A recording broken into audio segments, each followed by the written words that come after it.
Hi guys. The app that I chose for Project 3 is Snapchat.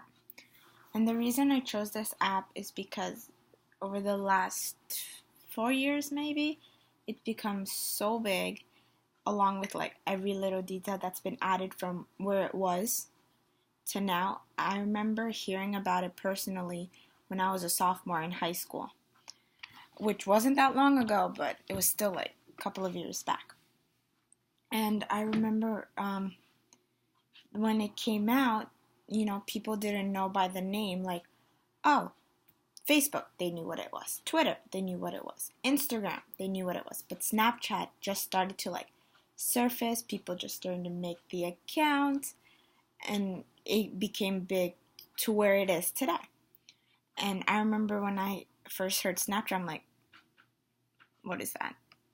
And now I'm like, wait, I have Snapchat. So like the difference of like before and now is like, I think, huge.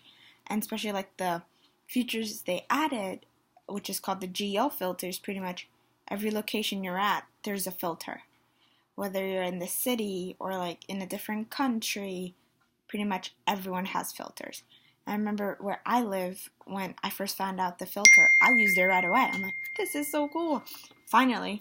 So like people are like very on Snapchat, and I think the geolocation really helps it because it makes people want to like get it, try the filters, and share with people on their story where they are and like their journey, I guess you want to say.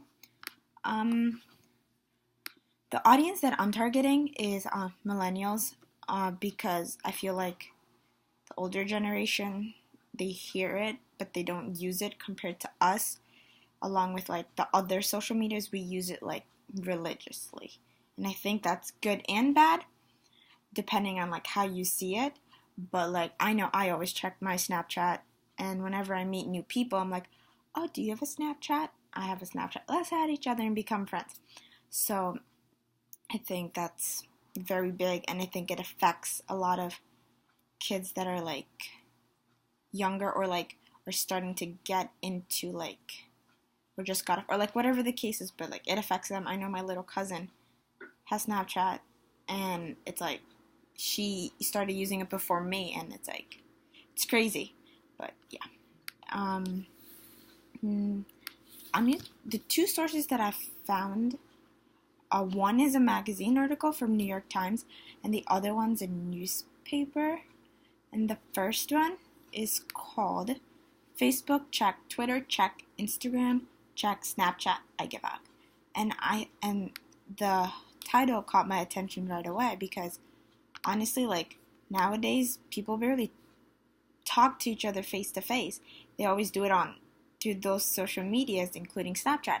So if you want to know what someone's doing, you check their social medias instead of being texting or calling them. You're like, hey, like, what are you doing? Like, oh, let me just check Snapchat and I'll know what they're up to. And it's crazy.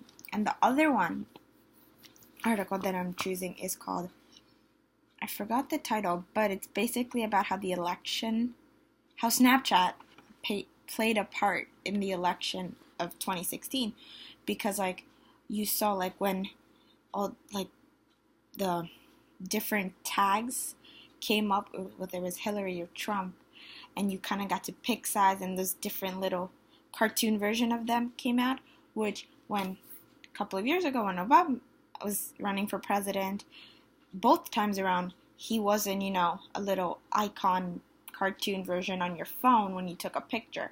But now Hillary and Trump had that, so I feel like that played a big part, and it also showed where people stood, because they're like, oh, if you put him here, I support him. If you put her there, I support her. Or like, if you voted and you voted for like them, and you kind of got to show it through Snapchat because it was available for, along with like other funny ones of like the Democrats and Republican and so on and so forth. Yeah, so